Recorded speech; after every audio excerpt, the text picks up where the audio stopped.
বিপদ সকলের জীবনেই আসে, কিন্তু অনেক মানুষ বিপদ এলে ভগবানকে দোষারোপ করেন। বলেন যে আপনি আমাকে রক্ষা কেন করছেন না? আপনার প্রতি আমার মনে অপার ভক্তি, সর্বদা আপনার জপ করি, তাও আপনি না আমাকে এই বিপদ মুক্ত হওয়ার কোনো পথ দেখাচ্ছেন, না এই বিপদ থেকে আমাকে বের করছেন। এবার এটা হলো আপনার ভাবনা, আপনার দৃষ্টিভঙ্গি। এবার আমি বলি সত্যিটা আসলে কি। সত্যি হলো এটাই যে ঈশ্বর সব সময় আপনার সাথেই আছেন, থাকবেন।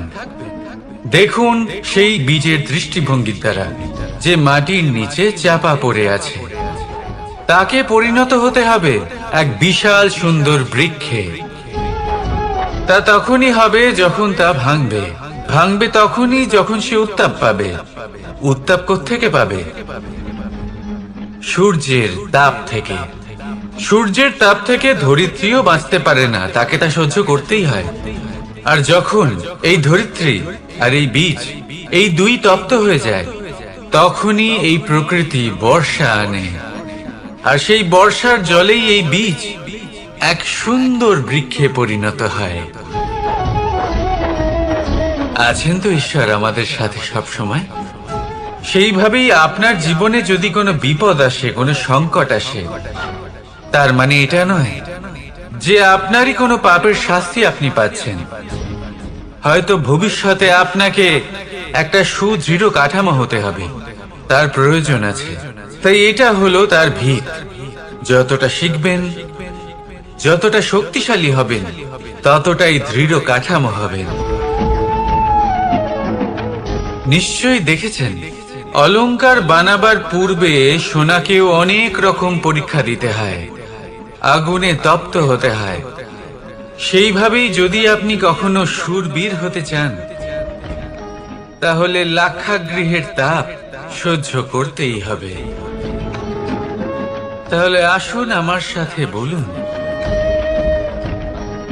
বন্দে ধর্মা, বন্দে কর্মা, রাধা রাধা। অনেক সময় মানুষ অতীতকে দেখেন আর তখন অহংবোধে পরিপূর্ণ হয়ে ওঠেন। কখনো বর্তমানের দিকে তাকান, ভবিষ্যতের দিকে তাকান আর পরিতৃপ্তিতে ভরে ওঠেন। কেন বুঝতে পারেন না একটা সহজ কথা? এই যে সৃষ্টি, এই সৃষ্টি হলো একটা বড় চক্র, যা বারংবার আপনার কাছে ফিরে আসবেই। কঠিন থেকে কঠিনতর পরীক্ষায় আপনাকে নিযুক্ত করবে, যাতে আপনাকে উত্তীর্ণ হতেই হবে। যা কাল ছিল তা আজ নেই, এটা সবাই জানেন। যা আজ আছে তা হয়তো কাল থাকবে না, এটাও আপনাকে মেনে নিতে হবে, তাও আবার হাসি মুখে। শান্ত থাকতে শিখুন আর কখনোই মনের মধ্যে অহংকার উৎপন্ন হতে দেবেন না। হতে শিখুন সেই হিমবাহের মতো। হয়তো এই জন্যই এত শীতল থাকে, কারণ ও জানে গতকালও জল রূপে ছিল, আজ বরফ রূপে হয়তো আছে, কিন্তু কাল পুনরায় সে জলেই পরিণত হবে। নিজেকে শান্ত রাখুন। হয়তো আজ আপনি সাফল্যের শিখরে আছেন, হয়তো বা নেই। আপনাকে প্রত্যেক দিন অবশ্যই দেখতে হবে। শুধু নিরন্তর প্রচেষ্টা করতে থাকুন, প্রত্যেক পরিস্থিতির জন্য তৈরি থাকুন, আর একে ভারসাম্যে রাখতে শিখুন। আপনার কাল হোক, আজ হোক বা আগামীকাল, আপনার ভালো দিন হোক বা খারাপ দিন, সব পবিত্র হয়ে যাবে। তাহলে আসুন আর আমার সাথে ভালোবেসে বলুন, রাধা। অন্ধকারাচ্ছন্ন রাত্রি যদি এসে থাকে, তাহলে আলোকিত প্রকাশ নিয়ে সূর্যও অবশ্যই আসে। রোগ যদি এসে থাকে, তাহলে তার ওষুধও অবশ্যই আসে। সমস্যা যদি আসে, তাহলে সেই সমস্যার সমাধানও নিজে থেকেই আমাদের কাছে চলেই আসে। এই সংসার, এই জীবনের শুধুমাত্র একটাই নিয়ম আছে, আর তা হলো এটাই: এই সংসার হলো একটা চক্রের মতো। এতে শাশ্বত বলে কিছু নেই, নিত্য বলে কিছু নেই। আর যা কিছুই রয়েছে সব বদলাতে চলেছে। যদি আপনার জীবনে দুঃখ থাকে, সমস্যা থাকে, যদি আপনি বিপদ দ্বারা আচ্ছন্ন, তাহলে মনে রাখবেন সবকিছু বদলে যেতে চলেছে। দুঃখের সময় কাঁদবেন না, মনকে আরো দুঃখী করে তুলবেন না, কারণ এখানে যা কিছুই এসেছে তা যাওয়ার জন্যই এসেছে। তাহলে এত চিন্তা কিসের? আনন্দ সহকারে জীবন যাপন করুন আর আমার সাথে ভালোবেসে বলুন, রাধা রাধা। যদি কোনো সিংহ বানরের মতো গাছে চড়তে চেষ্টা করে তাহলে কি হবে? একটা মাছ যদি মাটিতে হাঁটতে চেষ্টা করে তাহলে কি হবে? তারা বিফলই হবে। কিন্তু এরকম কেন হয়? তার কারণ হলো প্রকৃতির রচনা কিছুটা এরকম। এখানে প্রত্যেকটি ব্যক্তিকে, প্রত্যেকটি প্রাণীকে আলাদা আলাদা গুণের অধিকারী করা হয়েছে এবং সকলকে একটা সীমাও প্রদান করা হয়েছে। এবার এই যে বৃক্ষ, পশু, পাখি, এদের মধ্যে সেই ক্ষমতাই নেই যে এরা নিজেদের যাচাই করতে পারবে, নিজেদের সীমাগুলো বুঝতে পারবে, নিজেদের সদ্গুণগুলো চিনতে পারবে। এরা সেটা করতে পারবে না। কিন্তু মানুষ তো আলাদা। মানুষের কাছে সেই বিশেষ শক্তি আছে যে তারা পূর্ণরূপে নিজেদের যাচাই করতে পারবে, নিজেকে পূর্ণরূপে বুঝতে পারবে, নিজের দোষ, নিজের অপগুণ, নিজের সদ্গুণ, নিজেদের সীমাগুলো তারা বুঝতে পারবে। আর এটা অত্যন্ত গুরুত্বপূর্ণ। কথায় আছে যে যদি সাফল্য লাভ করতে হয় তাহলে নিজেকে যাচাই করে নিতে হবে। তাই নিজেকে যাচাই করুন, নিজের সাথে পরিচিত হয়ে যান এবং জীবনে কর্ম করতে থাকুন। সাফল্যের শিখরে অবশ্যই পৌঁছে যাবেন।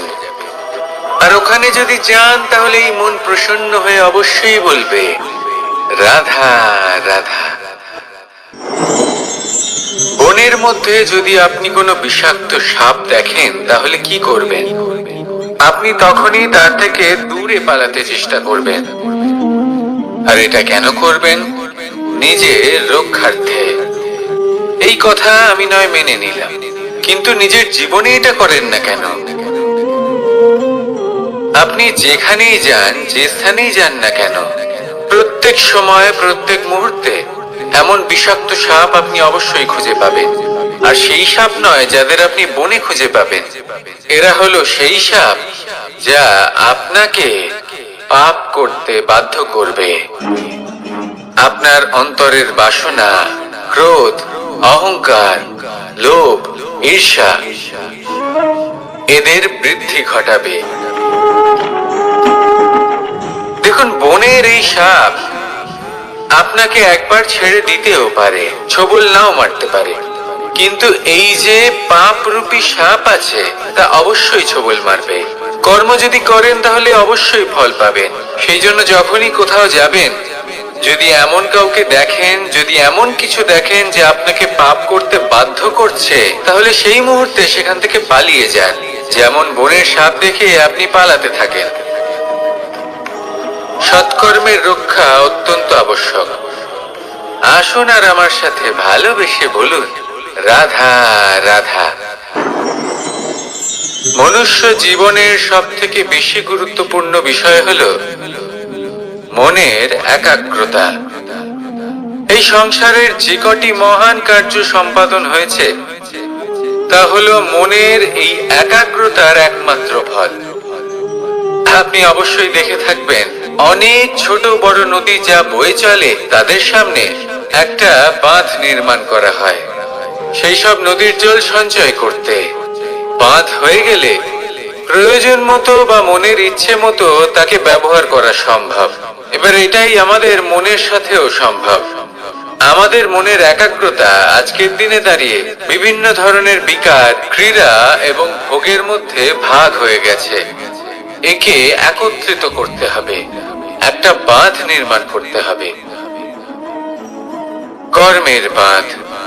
আপনাকে শুধু এটাই করতে হবে, যেটা উচিত কর্ম সেটাই করুন, যেটা অনুচিত কর্ম সেটা করা থেকে নিজেকে বিরত রাখুন।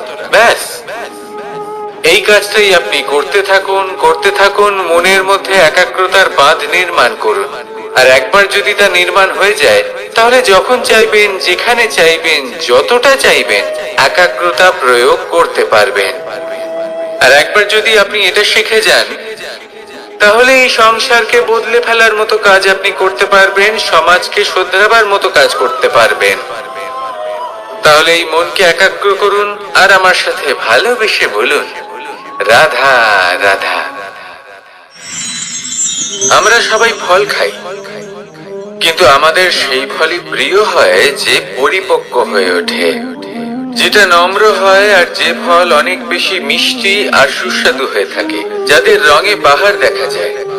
সেইভাবে জীবনে আমরা নানান মানুষের সাথে পরিচিত হই, কিন্তু সেই মানুষই আমাদের মন ছুঁয়ে যায় যারা বিনম্র স্বভাবের, যাদের বাণী খুব মধুর, যাদের অন্তরে আত্মবিশ্বাসের একটা তেজ, একটা রং দেখা যায়।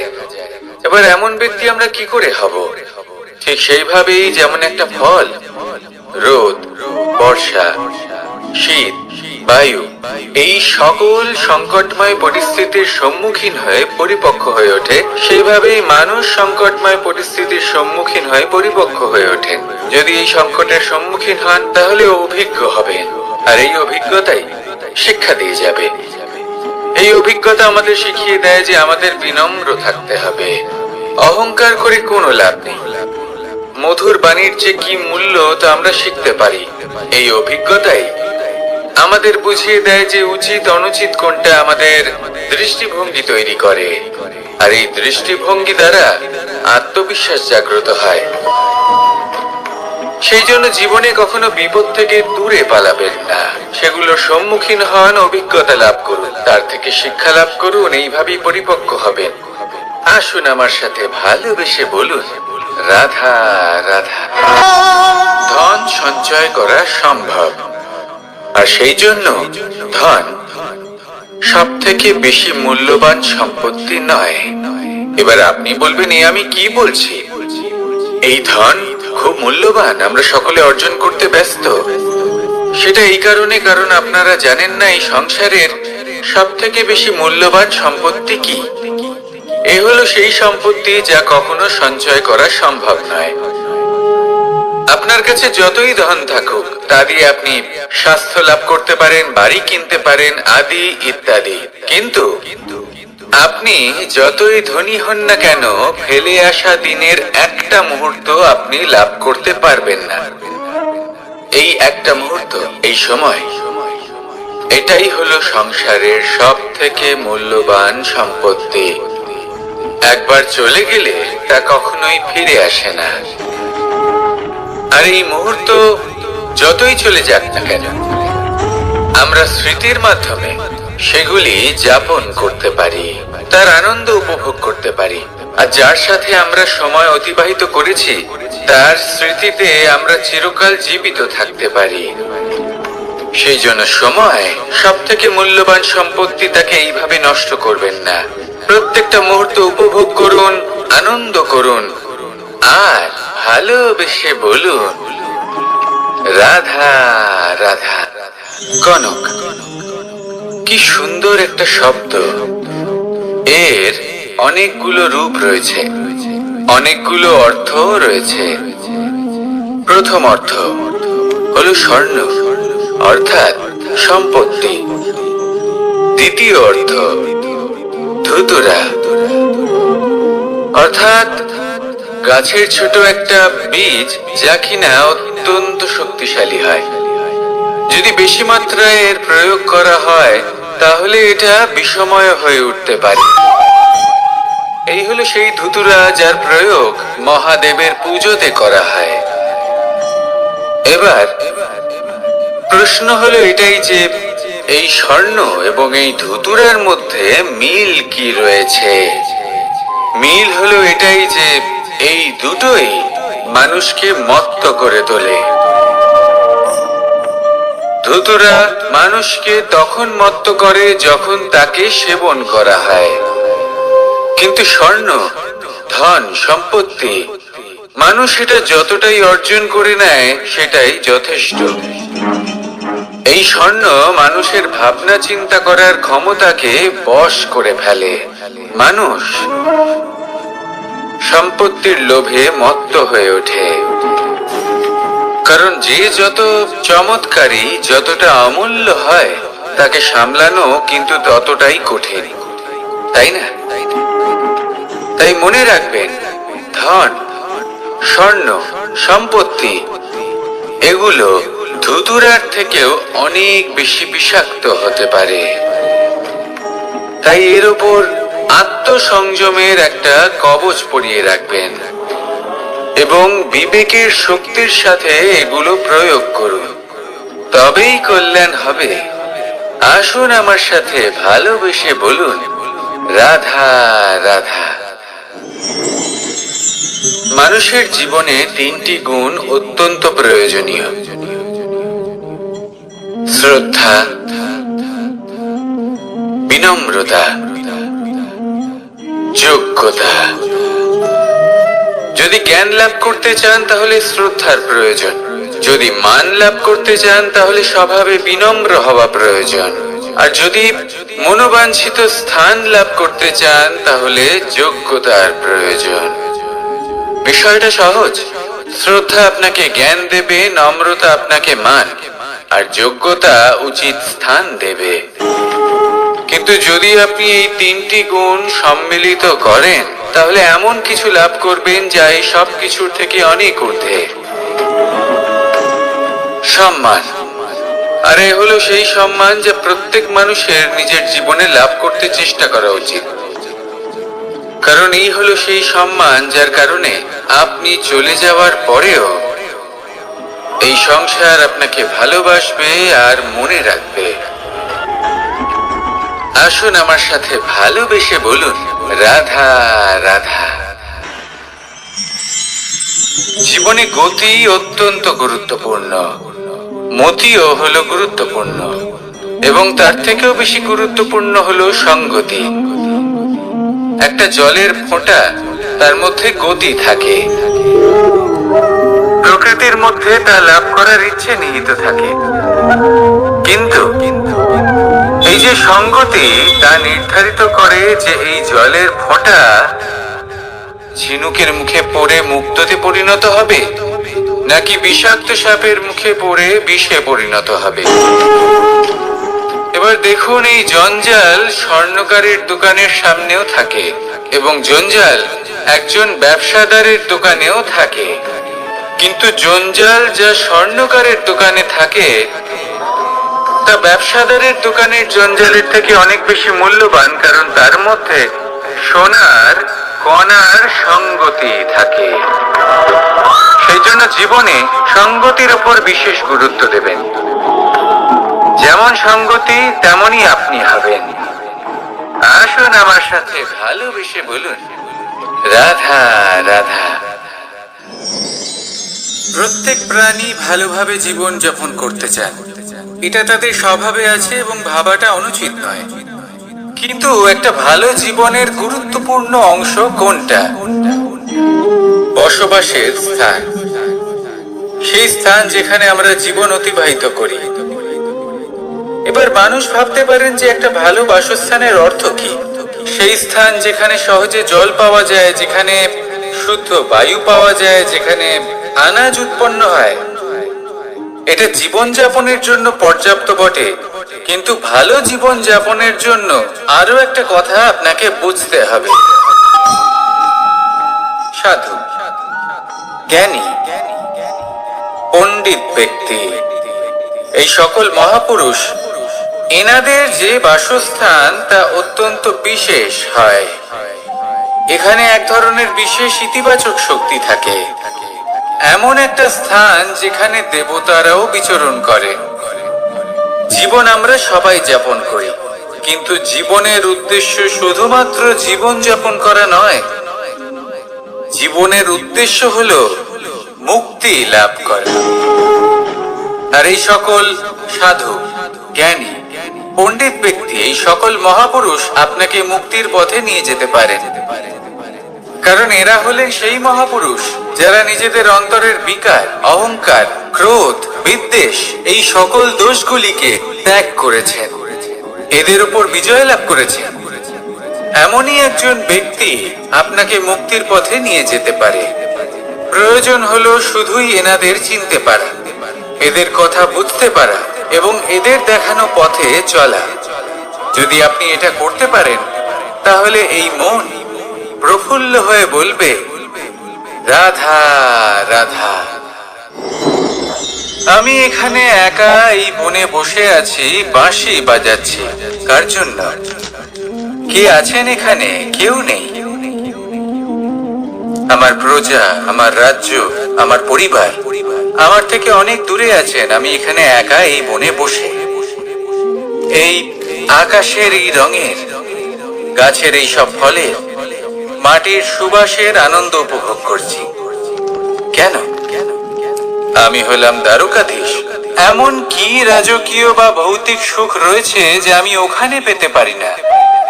সবকিছুই পেতে পারি, তাও এখানে বনে একা বসে আছি। কোন সুখ খুঁজে চলেছি? একা থাকার সুখ। আমরা প্রত্যেকদিন অনেক মানুষের সাথে, চিন্তাধারার সাথে, কর্মের সাথে, পরিস্থিতির সাথে, সুখ দুঃখের দ্বারা বেষ্টিত থাকি। জীবনের এই চক্রে আমরা জড়িয়ে পড়তে থাকি। যতই আমরা এই সমস্যার সমাধান করি, আমরা ততই এতে জড়িয়ে পড়ি।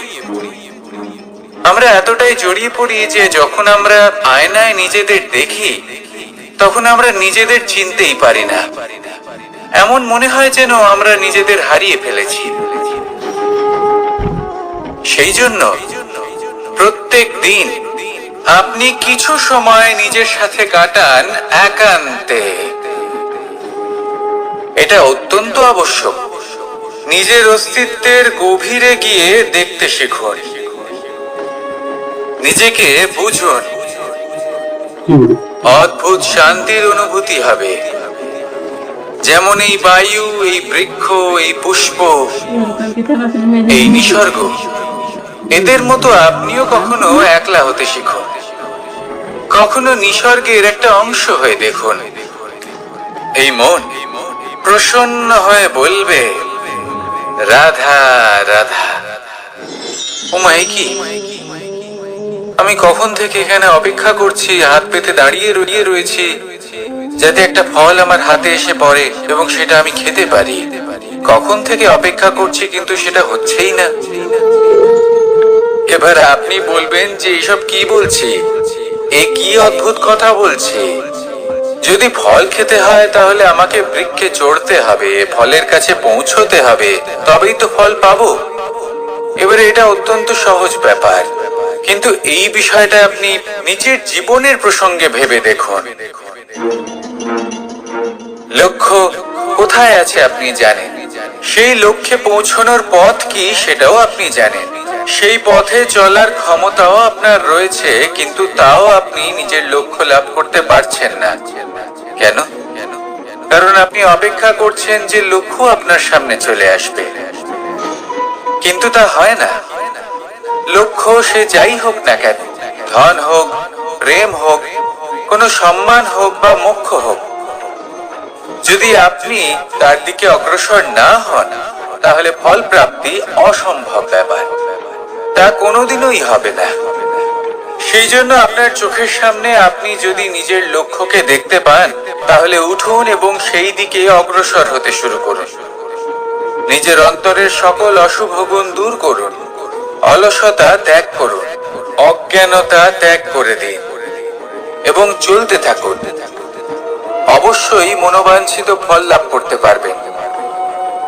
মনে রাখবেন, চলতে থাকলে তবেই লক্ষ্য প্রাপ্তি হবে। অপেক্ষার দ্বারা শুধুমাত্র মৃত্যু লাভ হবে।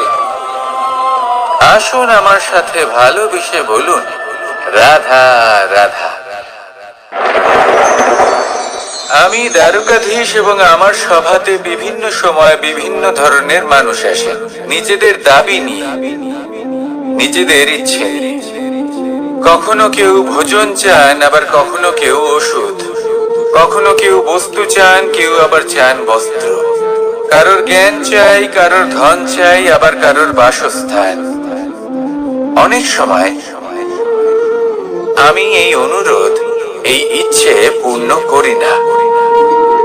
এবার আপনি এটা ভাবতেই পারেন যে কৃষ্ণ তো তাহলে লোভী, ওর কাছে তো সবকিছুই রয়েছে, তারপরেও সে নিজের প্রজার ইচ্ছে পূর্ণ করে না, তাদের সমস্যাগুলি বুঝতে পারে না, তাদের সুখ স্বাচ্ছন্দ্য প্রদান করে না।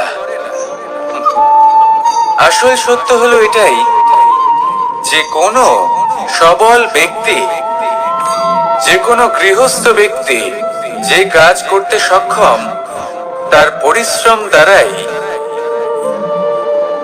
নিজের প্রয়োজনগুলি এবং ইচ্ছেগুলি পূরণ করা উচিত। এটা অত্যন্ত প্রয়োজনীয়। আর এগুলো তিনি করতে পারেন শিল্প, ব্যবসা, আচরণ অথবা জ্ঞানের ভিত্তিতে। এই পথে চলতে হবে, পরিশ্রম করতে হবে, তবেই সে কিছু অর্জন করতে পারবে। এবার এমন কোন ব্যক্তি যার এই সব কিছুতে কোনো রুচি নেই, যে কিছুই করতে চায় না, সে কিছুই অর্জন করতে পারবে না। এবার এরকম কোন ব্যক্তিকে যদি আমি কোনো বস্তু প্রদান করি, তাহলে কি হবে? সে পরাধীন হয়ে যাবে, আর সেটা উচিত হবে না। তাহলে কি করা উচিত? তাকে পথ দেখানো, তাকে বোঝাতে হবে যে কোন পথে চলে তুমি নিজের লক্ষ্য প্রাপ্ত করতে পারবে। শিল্প, জ্ঞান, আচরণ এবং ব্যবসা, এই পথে কিভাবে চলে সেটা শেখাতে হবে। আর আমি সেটাই করি। তার ফলে কি হয়? ব্যক্তি স্বাধীন হয়ে যায়। সংসারে সে যা চাইবে তাই প্রাপ্ত করতে পারবে, কখনো কারোর থেকে কিছু চাইবার প্রয়োজন পড়বেই না। এই কথাটা সবসময় মনে রাখবেন। যখনই দান করবেন, তা ভাবনা চিন্তা করে এমন ভাবে দান করবেন যাতে সামনের ব্যক্তি স্বাধীন হতে পারে, পরাধীন নয়। আসুন আমার সাথে ভালোবেসে বলুন, রাধা রাধা করতে শিখুন। পাণ্ডব, পাণ্ডবরা বন থেকে এসেছিলেন। ওনাদের কাছে না কোনো ধন ছিল, না কোনো সম্পদ, না বিদ্যা। নিজের পরিশ্রমের দ্বারা ওনারা বিদ্যা অর্জন করেছিলেন, আর তার দ্বারাই সম্পদ অর্জন করলেন আর ধন অর্জন করলেন। এই পাণ্ডব ছিলেন অত্যন্ত কুশল এবং শক্তিশালী। যুধিষ্ঠির নিজের পরিশ্রম দ্বারা এমন জ্ঞান অর্জন করেছিলেন যে এই সংসার ওনাকে ধর্মরাজ যুধিষ্ঠির অভিহিত করেছিল। দেখতে গেলে পাণ্ডবদের কাছে সবকিছুই ছিল, কিন্তু যখন বিষয় এলো আরো ধন লাভ করার, তখন যুধিষ্ঠির, যিনি পাণ্ডবদের মধ্যে জ্যেষ্ঠ, তিনি সকল পাণ্ডবদের সাথে দ্রুত ক্রীড়ায় অংশগ্রহণ করে ফেললেন। এর ফলে না শুধু ধনলক্ষ্মী, ধর্মলক্ষ্মী, বিবেক লক্ষ্মী কেউ হারালেন, আর শুধু তাই নয়, নিজের গৃহলক্ষ্মী দ্রৌপদীকেও হারিয়ে ফেললেন। এর কারণ কি? ভুলে গেলেন খুব সহজ একটা কথা। এই সংসারে সম্মান এবং সাফল্য দুটোই পরিশ্রমের দ্বারা লাভ করতে হয়, কিন্তু দ্রুত ক্রীড়ার এই খেলা আমাদের ভাগ্যের উপর নির্ভরশীল। এই সংসারে দুটি পথ রয়েছে। একটা পথ যেখানে কর্ম এবং পরিশ্রমের দ্বারা আপনি নিজের পথ নিজেই রচনা করতে পারবেন, আর দ্বিতীয় পথ হলো যেখানে এই ভাগ্য এক মুহূর্তে আপনাকে শিখরেও পৌঁছে দিতে পারে, আবার ধূলিসাৎ করে দিতে পারে। আপনি কোন পথ বাছবেন, সেই চয়ন আপনারই। আসুন আর আমার সাথে ভালোবেসে বলুন, রাধা রাধা। কোনো এক সময়ের ঘটনা এটা। মা এবং বাবা হাটে গিয়েছিলেন। তখন আমি আর দাদা গিয়েছিলাম গরু চড়াতে। আমরা বাড়ি ফিরে এলাম, আর মা সেই সময় একটা কাজ করতেন। যখনই হাটে যেতেন, দরজা তালা বন্ধ করে যেতেন।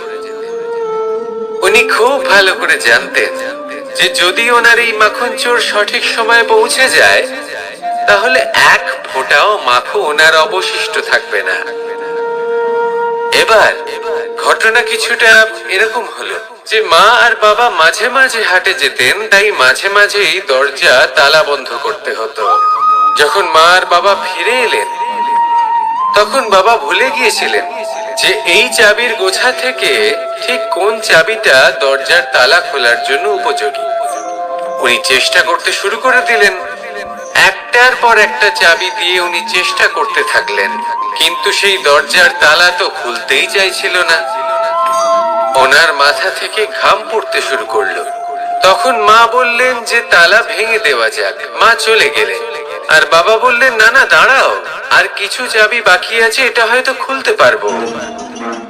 মা হাতুড়ি নিয়ে চলে এলেন সেই তালা ভাঙার জন্য, আর তখনই বাবা শেষ চাবিটা প্রয়োগ করলেন আর দরজার তালা খুলে গেল।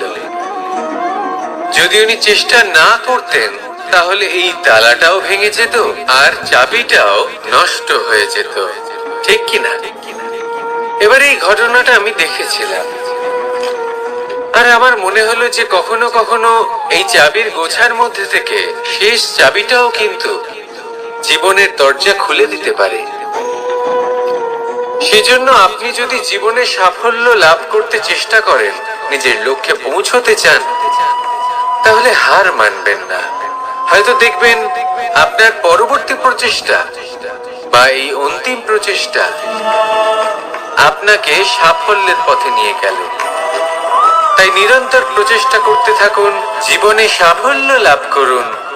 যজ্ঞের আগুনকে শুভ বলে মনে করা হয় আর সেখানেই চিতার আগুনকে অশুভ মনে করা হয়। এমনটা কেন হয়? এখানে বিষয়টা হলো লক্ষ্য, বিচার এবং সঙ্গের। যখন আমরা যজ্ঞ করি তখন আমাদের লক্ষ্য কি হয়? পরিবেশকে আরো পবিত্র করে তোলা, ইতিবাচক করে তোলা।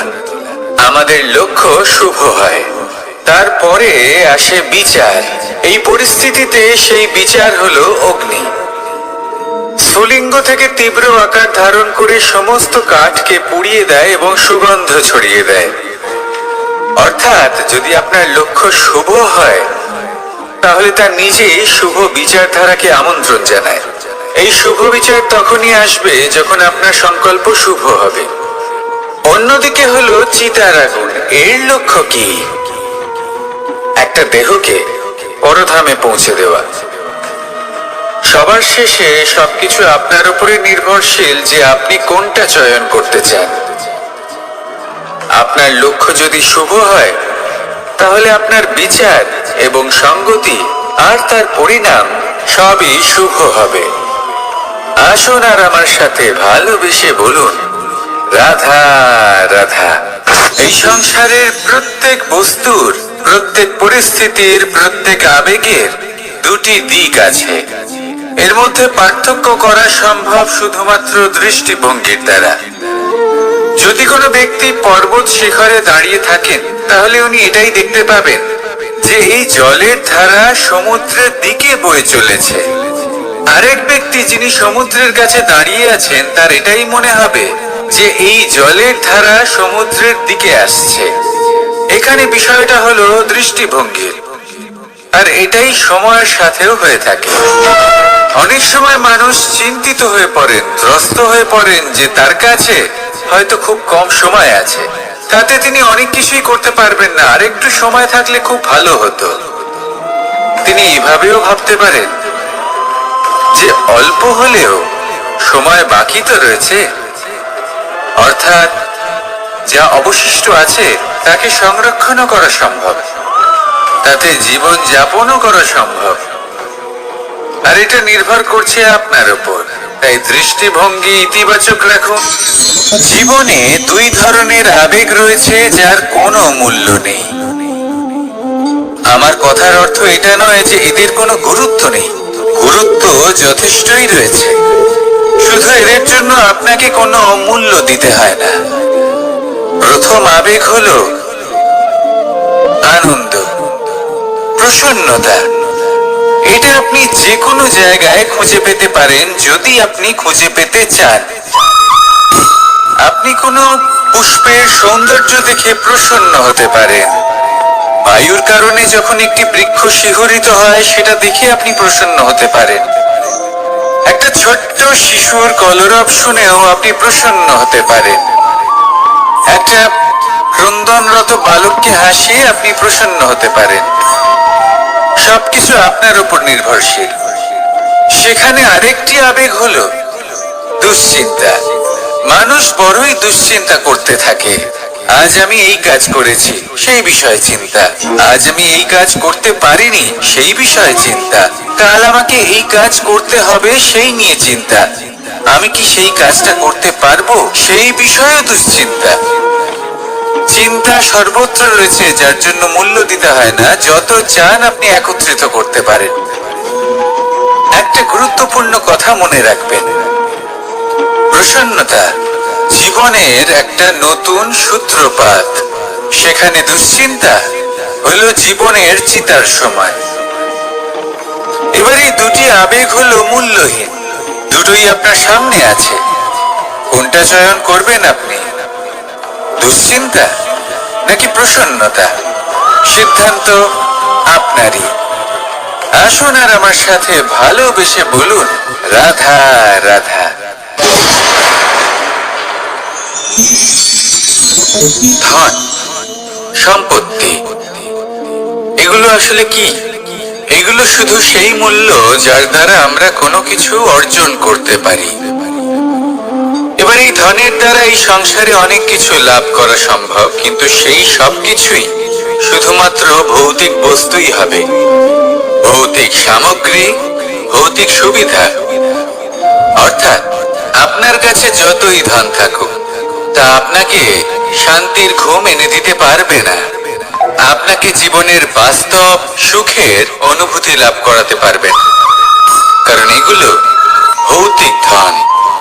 এই ভৌতিক বস্তুই অর্জন করাতে সক্ষম। বাস্তবিক ধন কি?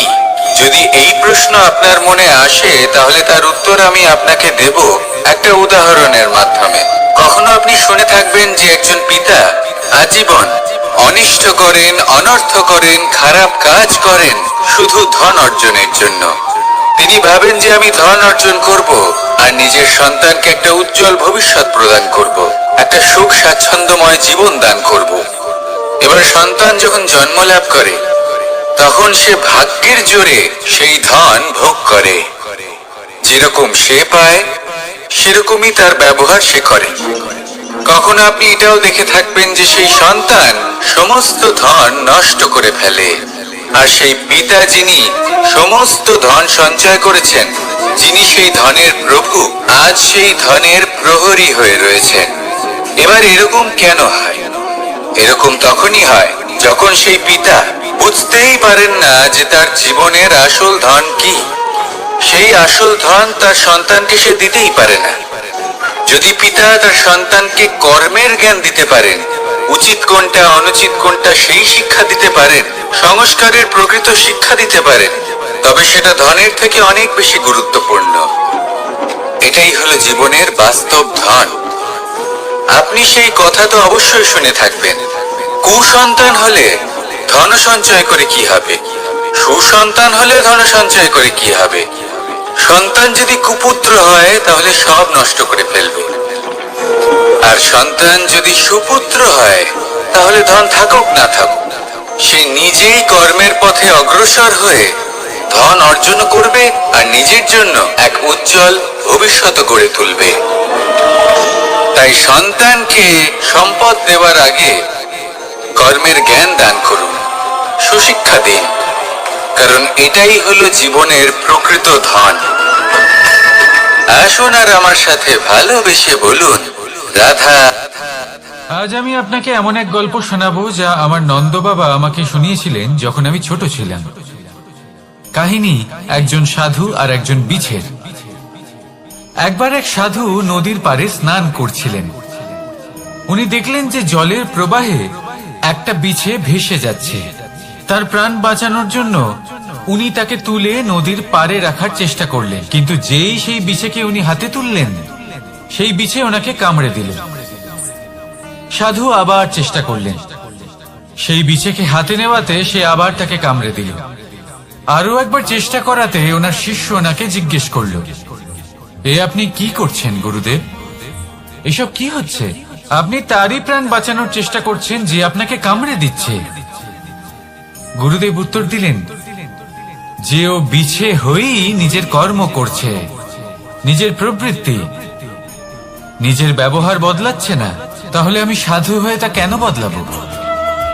এর তাৎপর্য হলো সরল, যে সংসারে কিছু মানুষ আছেন যারা হয়তো খারাপ, দুষ্ট প্রকৃতির, আর হয়তো তারা কখনোই বদলাবেন না, কখনোই কোনো পরিবর্তন আসবে না। কিন্তু তার মানে এই নয় যে আমরা আমাদের কর্ম করা ছেড়ে দিই, আমরা আমাদের প্রচেষ্টা ছেড়ে দেব। আগে না, আমাদের তো করতেই হবে, কারণ ইতিহাস সাক্ষী আছে যে এই চেষ্টা এই সংসারের ধারাকেও বদলে দিতে পারে। তাহলে আপনিও আসুন আর আমার সাথে ভালোবেসে বলুন, রাধা রাধা। মানুষ জীবনে সবসময় শিখরে পৌঁছতে চায়, অনেক উঁচুতে উঠতে চায়, আর তার জন্য তারা কি না করে, পরিকল্পনা করে, ষড়যন্ত্র করে, প্রার্থনা করতে থাকে, আবার কারোর কাছে সাহায্যও চায়। কিন্তু এত কিছু করা সত্ত্বেও অনেক সময় মানুষ শিখরে পৌঁছতে পারে না। যদি পৌঁছেও যায় তাও খুব তাড়াতাড়ি নিচে নেমে আসে। এর কারণ কি? একটা উদাহরণ দিয়ে বোঝানো যাক। এই হলো ময়ূর পেখম, আর এই হলো পাথর। যদি এই পেখমকে হাওয়ায় ছুঁড়ে দিই তবে ও উড়তে থাকে, কিন্তু এই পাথর অতি শীঘ্রই মাটিতে নেমে আসে। এর কারণ কি? ভার। এই পাথর হলো ভারী, আর এই শিক্ষাই আমাদের গ্রহণ করতে হবে। ঠিক এইভাবেই যদি আমাদের মন দ্বন্দ্ব আর অহংকার দ্বারা পরিপূর্ণ হয়ে থাকে, তাহলে তা কখনোই শিখরে পৌঁছবে না। পৌঁছে গেলেও খুব শীঘ্রই মাটিতে নেমে আসবে। তাই এই মনকে হালকা করতে শিখুন, অহংকারকে, এই হিংসাকে ত্যাগ করুন। তারপর উঁচুতে উড়ে তো দেখুন কত উঁচুতে উঠতে পারবেন আপনি। আসুন আমার সাথে ভালোবেসে বলুন, রাধা রাধা। মানুষ এক অত্যন্ত বিচিত্র প্রাণী। পরিকল্পনা করে, ষড়যন্ত্র করে, প্রচেষ্টা করে, কাউকে পরাজিত করার চেষ্টাও করে। সাপকে একটা দড়ি মনে করে হাতে চেপে ধরার চেষ্টা করে, কিন্তু একটা কথা বুঝতেই পারে না, সময়ের এই সাপ, এটা হাতে চেপে ধরাই যায় না। আর আপনি যা করবেন তা আবার ফিরে আসবে আপনারই সামনে। দেখুন, এতে কিছুই যায় আসে না যে আপনি কুম্ভকারের পুত্র নাকি কৃষ্ণের পুত্র। যদি আপনি অনুচিত কর্ম করেন তাহলে আপনার সাথেও অনুচিতই হবে। অশুভ কর্ম করলে আপনার সাথেও অশুভই হবে। কুরু বংশ অত্যন্ত মহান বংশ ছিল। এই কুরু বংশ কি হলো তার সাথে? একটা গোটা বংশ বয়ে গেল, কারণ ওনাদের উদ্দেশ্য অশুভ ছিল। অন্যদিকে 5 জন বনবাসী পাণ্ডব মহাভারত বিজয়ী হলেন, কারণ তাদের উদ্দেশ্য শুভ ছিল। তাই মনে রাখবেন, শুভ অগ্নি প্রজ্বলিত করবেন, শুভ তাপ সঞ্চার হবে। অশুভ অগ্নি প্রজ্বলিত করবেন, নরকেই জ্বলতে হবে। তাহলে আসুন আর আমার সাথে ভালোবেসে বলুন, রাধা রাধা। মানুষ জীবনে সবসময় সুখ পেতে চান, কিন্তু এই সুখ, এটা আসলে কি? এই সুখের আসল রূপ কি? আমি বলি, সুখের আসলে 2টি রূপ হয়, বাহ্যিক সুখ, আত্মিক সুখ। আর এটা ঠিক তেমনই হয় যেরকম আমাদের শরীরের সাথে জড়িত ছায়া আর আমাদের শরীরের মধ্যে বসবাসকারী আত্মার। যদি ছায়ার কথা ভেবে দেখেন তাহলে বুঝতে পারবেন, আমাদের শোবার সময় ভোরবেলা এই ছায়া অনেক বড় হয়ে যায়।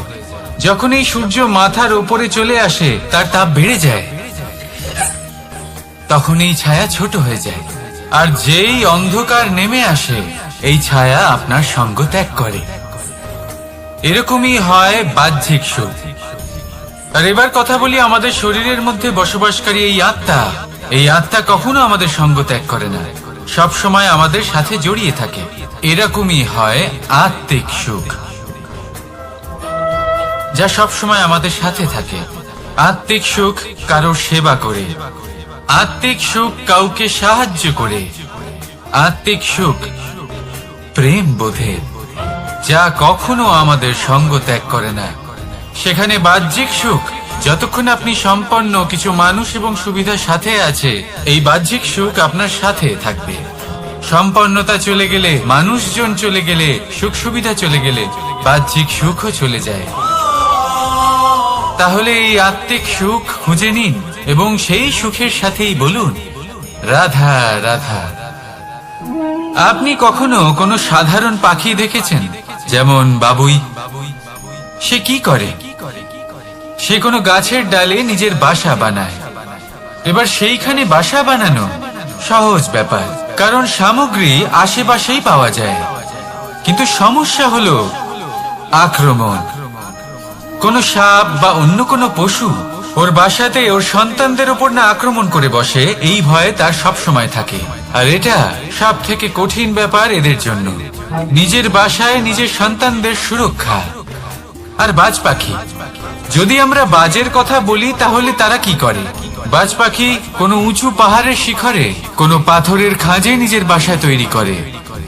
এবার ওখানে বাসা বানানো একেবারেই সহজ ব্যাপার নয়, কারণ সামগ্রী আশেপাশে পাওয়া যায় না, দূর থেকে নিয়ে আসতে হয়। কিন্তু সেইখানে আক্রমণের ভয়ও কখনোই থাকে না। এইভাবে উচিত রূপে ও নিজের বাসা রক্ষা করতে পারে, নিজের সন্তানদের রক্ষা করতে পারে। এর সারমর্ম হলো এটাই, যদি সমস্যা বড় হয় তাহলে সমাধানও উচ্চমানের হওয়া উচিত। একটা বাজ পাখির মতো ভাবা আরম্ভ করে দিন, জীবনে যে কোনো সমস্যা ছোট মনে হবে। রাধা রাধা। জীবনে এমন কিছু কাজ রয়েছে যা আপনাকে একাই করতে হয়, আর এমন কিছু কাজ রয়েছে যা আপনাকে একসাথে মিলে করতে হয়, একজোট হয়ে, সঙ্গবদ্ধ হয়ে। এবার সঙ্গবদ্ধ বলতে কি বোঝাতে চাইছি? আমি তাদের কথা বলছি না যারা বাস্তবিকভাবে একে অপরের সাথে কাজ করেন। আমি তাদের কথা বলছি যারা একে অপরের থেকে দূরে থেকেও একে অপরকে বিশ্বাস করেন। আমি আগেও বলেছিলাম, সমস্ত বিশ্বের আশা বিশ্বাসেই বসবাস করে, তাই না? তাই যেখানে সমস্ত বিশ্ব আছে, সমস্ত সংসার আছে, সেইখানেই বিশ্বাস রয়েছে। তাই আপনার আশেপাশে এমন দল সঙ্গবদ্ধ করুন যাদের আপনার উপর বিশ্বাস আছে আর যাদেরকে আপনি বিশ্বাস করতে পারেন। তাহলে আসুন আর আমার সাথে ভালোবেসে বলুন রাধা রাধা। আমরা যে মানুষকে চাই, যাকে আমরা ভালোবাসি, তাকে একটা উপহার অবশ্যই দিতে চাই। এমন এক উপহার যা ওনার ভালো লাগবে, যা শ্রেষ্ঠ হবে, অতি প্রিয় হবে, বহুমূল্য হবে, বা বলতে পারেন মূল্যবান হবে। তাই আমরা কি করি? আমরা বাজারে যাই, তার জন্য স্বর্ণ, আভূষণ, হিরে, মুক্তো এইসব নিয়ে আসি। কিন্তু এটাই কি সর্বশ্রেষ্ঠ উপহার? কখনোই না। সর্বশ্রেষ্ঠ উপহার হলো স্বাধীনতা, তাকে নিজের মনের মতো বাঁচার স্বাধীনতা। যদি আপনি কাউকে স্বাধীনতা না দিতে পারেন, তাহলে সে কোথাও না কোথাও বন্দী হয়ে যায়, তার বিকাশ কোথাও না কোথাও আটকে যায়। কিন্তু যদি আপনি কাউকে স্বাধীনতা দিতে পারেন, তাহলে আপনি দেখবেন ও সমস্ত সংসারকে, এই জীবনকে নিজের দৃষ্টিভঙ্গি দিয়ে দেখবে, বুঝবে যে কোনটা হলো উচিত আর কোনটা হলো অনুচিত। আর এটাই হলো সর্বশ্রেষ্ঠ। আর এবার যদি কাউকে স্বাধীনতার মাধ্যমে এত বড় একটা শক্তি দিতে পারেন, তাহলে আপনি আমাকে বলুন এর থেকে বড় উপহার আর কি হতে পারে?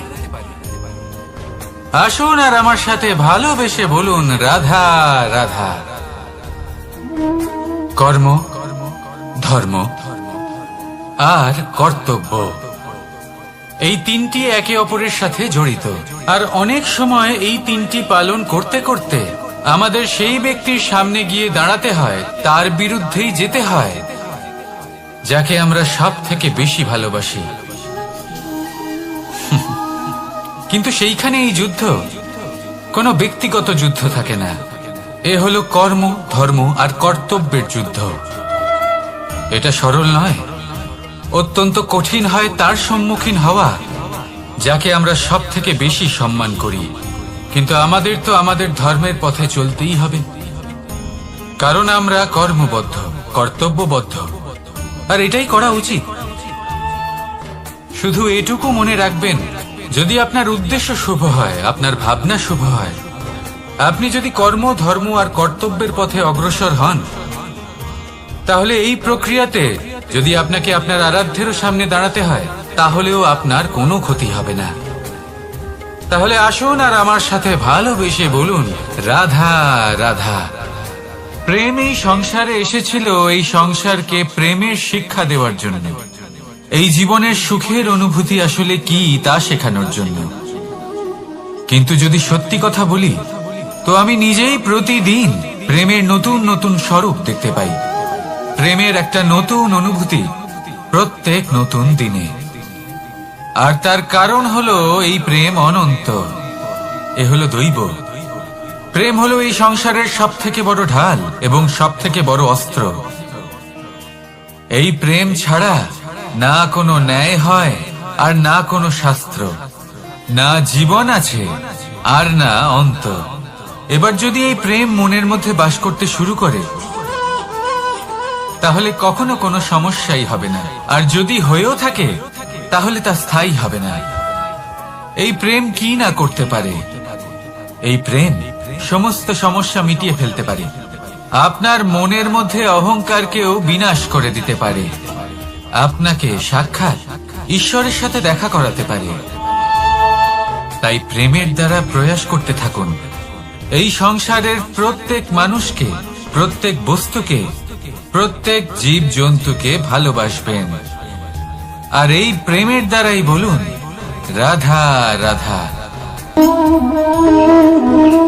প্রশান্তি জড়িত নিদ্রা মানুষের জীবনের একটা অত্যন্ত গুরুত্বপূর্ণ সুখ এবং প্রয়োজনীয়তাও।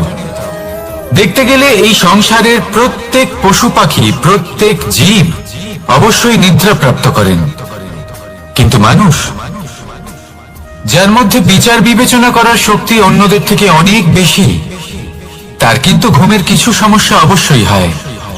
কি বলেন? তাই তো। এবার এর কারণ কি? চিন্তা। এবার চিন্তা আমাদের সবার জীবনে আছে।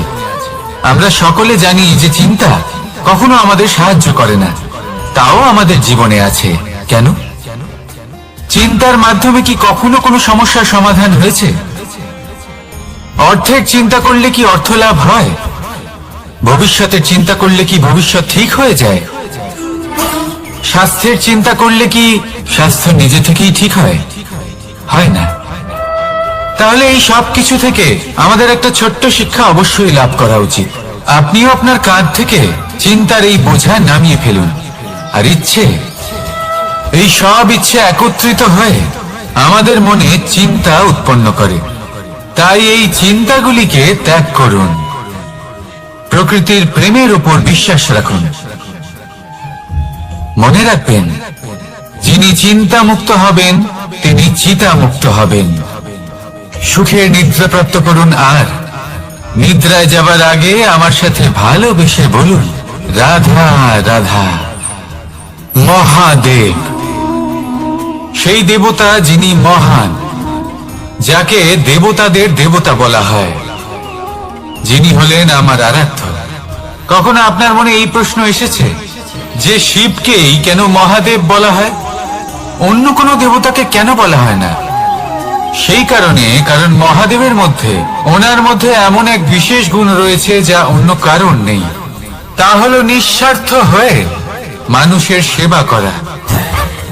যদি প্রয়োজন পড়ে, যদি সৃষ্টির পথে বিনাশের কালো মেঘ ছেয়ে থাকে, তখন নিজের প্রাণের চিন্তা না করে হলাহল পান করার জন্য প্রস্তুত থাকেন মহাদেব। আর এই অদ্বিতীয় ত্যাগের জন্যই শিবকে মহাদেব বলে ডাকা হয়। এবার যদি কোনো মানুষও নিঃস্বার্থ ভাবনার দ্বারা নিজেকে অর্পণ করে দেয় এই জগতের কল্যাণের জন্য, মানুষের সেবার জন্য, তাহলে তিনিও মহাপুরুষ মহামানব হতে পারেন। যদি কেউ অভুক্ত থাকেন তাহলে নিজের থালা থেকে অর্ধেক খাবার তাকে দিয়ে দিন। যদি কেউ অসুস্থ হন তাহলে তাকে সেবা করার, চিকিৎসা করার চেষ্টা করুন। এই জীবন শুধু নিজের জন্য নয়, অন্যদের প্রতি, সমস্ত সংসারের প্রতি উৎসর্গ করুন। যদি এইসব মানুষ শিখে যান তাহলে তিনি মহাদেবের পথে অগ্রসর হতে পারেন। যদি মানুষ নিঃস্বার্থ ভাবনার দ্বারা এই সংসারের সেবা করতে শিখে যান তাহলে তিনি নিশ্চিত রূপে মহামানব অবশ্যই হতে পারবেন। আসুন আমার সাথে ভালোবেসে বলুন, রাধা রাধা। স্বর্ণ, হিরে, মুক্ত, মানিক, এই সব কিছুকে আগে পাথর বলা হতো। তাহলে এমন কি হলো যে এদের রত্ন বলা হয়? আর রত্ন তা বাস্তবে আসলে কি? এটা হলো সেই পাথর যাকে আগে আগুনের তাপ সহ্য করতে হয়েছে, পরখ করা হয়েছে, যাচাই করা হয়েছে, এদের কাটার চেষ্টা করা হয়েছে, কিন্তু তারা কখনোই নষ্ট হয়নি, বরং তারা আরো উদ্ভাসিত হয়েছে, আরো উজ্জ্বল হয়েছে, এই সংসারে আরো প্রকাশ ছড়িয়ে দিয়েছে। সেই জন্য এরা হলো এত অমূল্য, সেই জন্য এরা হলো বহুমূল্য, সেই জন্য এদের রত্ন বলা হয়।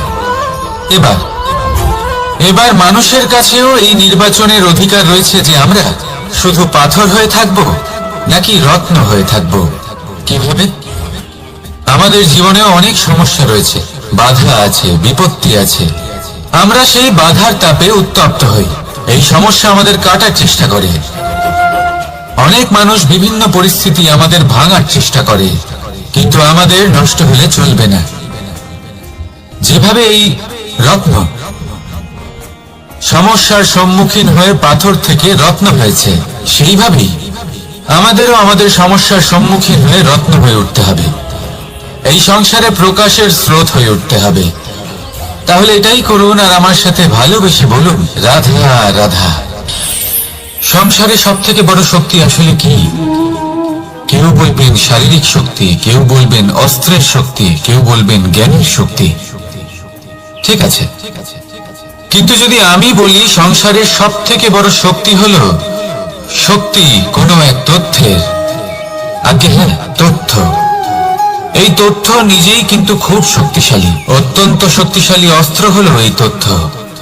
আর সত্যি বলতে অনুচিত তথ্যের থেকে অনেক বেশি ঘাতক হলো অসম্পূর্ণ তথ্য। যেরকম আজ শাম্ব রুক্মির সাথে করেছে, ওকে অসম্পূর্ণ তথ্য দিয়েছে, তার ফলে বিনাশ হলো। যদি এইভাবেই আপনার কাছেও কোনো অসম্পূর্ণ তথ্য আসে, আর যদি আপনি তা পরখ না করে দেখেন, যাচাই না করে দেখেন, আর নিজের কর্ম করেন, তাহলে উত্থানের বদলে আপনি পতনের সম্মুখীন হবেন, বিকাশের বদলে আপনার বিনাশ হয়ে যাবে। মনে রাখবেন একটা অত্যন্ত গুরুত্বপূর্ণ কথা, সঠিক তথ্য পাওয়া সঠিক তথ্য দেওয়ার থেকে অনেক বেশি গুরুত্বপূর্ণ। আশা করি এই কথা আপনি বুঝেছেন। জীবনে যখনই কোনো তথ্য আপনি পাবেন, সেই বিষয়ে ভেবে দেখুন, পরখ করে দেখুন, যাচাই করুন, তারপর নিজের কর্ম করুন। আর আমার সাথে ভালোবেসে বলুন, রাধা রাধা। ধর্ম এবং প্রেম, এই দুই হলো একই মুদ্রার দুই পিঠ। যদি এদের মধ্যে কোনোটা নষ্ট হয়ে যায় তাহলে দ্বিতীয়টাও থাকে না। কখনো ভেবেছেন এমন কেন হয়? তার জন্য আগে আপনাকে বুঝতে হবে যে ধর্ম আসলে কি। ধর্ম সেটাই যা এই সংসারের প্রত্যেক মানুষকে একে অপরের সাথে সুখ এবং শান্তিতে থাকতে প্রেরণা যোগায়। এই প্রেরণার আধার হলো প্রেম। প্রেম সেটাই যা আপনার মধ্যে অন্য কারোর প্রতি করুণাবোধ জাগিয়ে তোলে, সম্মান জাগিয়ে তোলে। এবার যদি প্রেম চলে যায় তাহলে সবার আগে বিনাশ হবে সম্মান আর করুণাবোধের। এবার যেখানে না প্রেম রয়েছে, না সম্মান রয়েছে, না করুণা রয়েছে, সেখানে ধর্ম কিভাবে বাস করবে? অশুভ ইচ্ছে জাগ্রত হয়ে ওঠে, ক্রোধ জাগ্রত হয়ে ওঠে, অহংকার জাগ্রত হয়ে ওঠে, আর তারপর আরম্ভ হয় অধর্মে।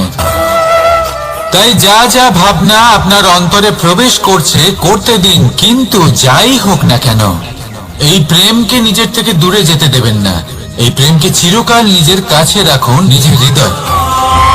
আর এই প্রেম ভাব নিয়ে বলুন, রাধা রাধা। মানুষের জীবনে উন্নতি লাভ করার জন্য 3টি স্তম্ভের প্রয়োজন হয়। প্রথম স্তম্ভ শিক্ষা। এই শিক্ষা আমাদের জ্ঞান প্রদান করে। দ্বিতীয় স্তম্ভ ব্যবসা, যার দ্বারা আমরা ধন উপার্জন করি। তৃতীয় স্তম্ভ হলো আমাদের ঈশ্বর, আমাদের ইষ্ট। এনার সাথে যদি আমরা জুড়ে থাকতে পারি, তাহলে এমন একটা মানসিক বল আপনি লাভ করবেন যেটা এই সংসারে আর কোথাও পাওয়া সম্ভব নয়। কিন্তু মানুষ অনেক সময় জীবনে এই 3টি স্তম্ভ লাভ করা সত্ত্বেও সামনে অগ্রসর হতে পারেন না। তখনও জীবনে কঠিন পরিস্থিতি আসতেই থাকে। এমনটা ঠিক কেন হয়? কারণ সে জীবনে এই 3টি স্তম্ভ লাভ করে নেয়, জীবনে প্রয়োগও করে, কিন্তু তার ভিতের কথা সে ভুলেই যায়। যেমন প্রথম স্তম্ভ অর্থাৎ শিক্ষা। এই শিক্ষার আধার হলো শুভ চেতনা। যদি অন্তরে শুভ চেতনা না থাকে, তাহলে এই শিক্ষার কোনো গুরুত্ব থাকে না। দ্বিতীয় স্তম্ভ ব্যবসা। পরিশ্রম করে উপার্জন করতে হবে, এই কথাটা আমরা সবাই জানি এবং সবাই চেষ্টাও করি। কিন্তু ব্যবসা করতে করতে আমরা এটা ভুলে যাই আমাদের ব্যবহার কেমন হয়ে পড়েছে। এই ব্যবহার যদি শুভ হয়, তাহলে আমাদের উপার্জন আস্তে আস্তে একটা স্থির জায়গায় এসে পৌঁছবে। এবং তৃতীয় স্তম্ভ আমাদের ভগবান। যদি ওনার স্মরণে আপনি যেতে চান, তাহলে তার পূর্বে নিজের মা বাবাকে সেবা করুন, তাদের যত্ন করুন, তাদেরকে ভালোবাসুন, কারণ ওনারাই হলেন এই সংসারে আপনার সব থেকে বড় ইষ্ট। তাহলে 3 স্তম্ভের সাথে সাথে তাদের আধারকেও নিজের জীবনে প্রাধান্য দিন। কোনো সমস্যা আসবে না, জীবনে একের পর এক উন্নতি করবেন এবং এই মন প্রসন্ন হয়ে বলবে, রাধা রাধা। সুখ, দুঃখ এবং শক্তি, এই 3 হলো এই সংসারের ত্রিদেবের মতো। আমাদের জীবনে যা কিছু ঘটছে এই 3টির ভিত্তির উপরেই হচ্ছে। আসলে এই সংসারের একটা নিয়ম আছে। যখনই আপনি কিছু লাভ করেন, এই সংসার আপনার পরীক্ষা নেয়। এটা জানার জন্য আপনার পরীক্ষা নেয় যে আপনি যা কিছুই লাভ করেছেন, আপনি কি আদৌ সেটার যোগ্য কিনা। ঠিক সেইভাবেই এই সুখ, দুঃখ এবং শক্তি আপনার পরীক্ষা নিয়ে থাকে। যখন সুখ আসে, তখন সে আপনার পরীক্ষা নেয় যে আপনার মধ্যে অহংবোধ জাগ্রত হয়নি তো। যদি অহংবোধ চলে আসে, তাহলে সুখ সেখানেই সঙ্গ ত্যাগ করে। দুঃখ আপনার ধৈর্যের পরীক্ষা নিতে থাকে। আর যদি আপনার মধ্যে ধৈর্য না থাকে, তাহলে এটা আপনাকে আরো বেশি দুঃখের গভীর অন্ধকারে ঠেলে দেবে। সেখানে শক্তি পরীক্ষা নেয় আপনার বিনম্রতার। যদি আপনি বিনম্র না হন, তাহলে হয় এই শক্তি আপনার সঙ্গ ত্যাগ করবে, নয় এই শক্তি বিনম্রতার অভাবে আপনার পতনের কারণ হতে পারে। এই সংসারে যে কোনো ব্যক্তি যিনি এই পরীক্ষায় উত্তীর্ণ হয়ে থাকেন, এই জীবনে তিনি সাফল্য লাভ করেন। আসুন আমার সাথে ভালোবেসে বলুন, রাধা রাধা। ভয়ের সাথে আমরা সবাই পরিচিত, কষ্ট আমরা সবাই পেয়েছি। কখনো কখনো আমরা অসুস্থ হয়ে পড়ি, আর এমন সময় হলে মাতার মমতা, কখনো বাবার স্নেহ, কখনো বন্ধুদের পাশে থাকার অনুভূতি আমাদের রোগ নিরাময়ে সাহায্য করে। কখনো যদি আমরা নিরাশ হয়ে পড়ি, তখন যদি আমাদের কোনো আপনজন আমাদের দুটো ভালো কথা বলে, তখন আমাদের মনোবল বেড়ে যায়। ঠিক তেমন সংসারের এই রঙ্গমঞ্চে যদি আপনি পীড়িত অনুভব করেন, কিছু শুভ কথা আলোচনা করুন, কিছু স্তুতি গান করুন, কিছু মুহূর্তের জন্য হলেও নিজের ইষ্টদেবের কথা স্মরণ করুন আর প্রার্থনা করুন। সাহস বাড়বে, শক্তিও বৃদ্ধি পাবে এবং সামনে এগিয়ে চলার পথও দেখতে পাবেন। তখন এই মন প্রসন্ন হয়ে বলবে, রাধা রাধা। এই সংসারে কখনো কোনো ব্যক্তিকে তার বাইরের পোশাক দেখে বিচার করার চেষ্টা করবেন না। এটা খুব বড় ভুল করবেন। যেমন আমরা জীবনে অনেক সময় এমন করি, ধরুন কোথাও একটা গাছ দেখলাম, খুব বিশাল আকারের একটা গাছ, যেটা মাটির থেকে অনেক উঁচুতে পৌঁছে গেছে, যার বিশাল শাখা আছে। সেগুলো দেখে আমরা ভাবি যে এই গাছে হয়তো কত সুস্বাদু ফল আছে। আমরা সেই গাছের পরিচর্যা করতে থাকি। আবার অন্যদিকে হলো একটি তৃণ, যেটা মাটি থেকে কিছুটা উঁচুতে পৌঁছেছে, কিন্তু সেই তৃণর নিচে, মাটির নিচে অত্যন্ত সুস্বাদু ফল বা সবজি জন্ম নেয়, যা আমাদের স্বাস্থ্যের পক্ষে অত্যন্ত উপকারী। সেই জন্য কখনো আবরণ দেখে কাউকে বিচার করতে চেষ্টা করবেন না। তার বদলে এটা বোঝার চেষ্টা করুন যে আপনার সামনে যে ব্যক্তি আছে বা বস্তু আছে, তার বিশেষত্ব কি। যদি এই বিশেষত্ব বোঝার ক্ষমতা আপনি অর্জন করেন, যদি এই শিল্প আপনি নিজের ভেতরে জাগ্রত করেন, তাহলে এই সংসারে বিশেষত্ব কি সেটা আপনি জানতে পারবেন। আর এই সমস্ত খেলা দৃষ্টি থেকে নয়, দৃষ্টিভঙ্গি থেকে জন্ম নেয়। দৃষ্টিভঙ্গি সবসময় শুভ রাখুন, আর আমার সাথে ভালোবেসে বলুন, রাধা রাধা। লোকে বলে মানুষ নিজের ভবিষ্যৎ জন্ম থেকেই লিখিয়ে আনে, অর্থাৎ এখানে এই কপালে। ভাগ্য দেবতা আমাদের সমস্ত উত্থান, সমস্ত পতনের হিসেব সবটা লিখে দেন।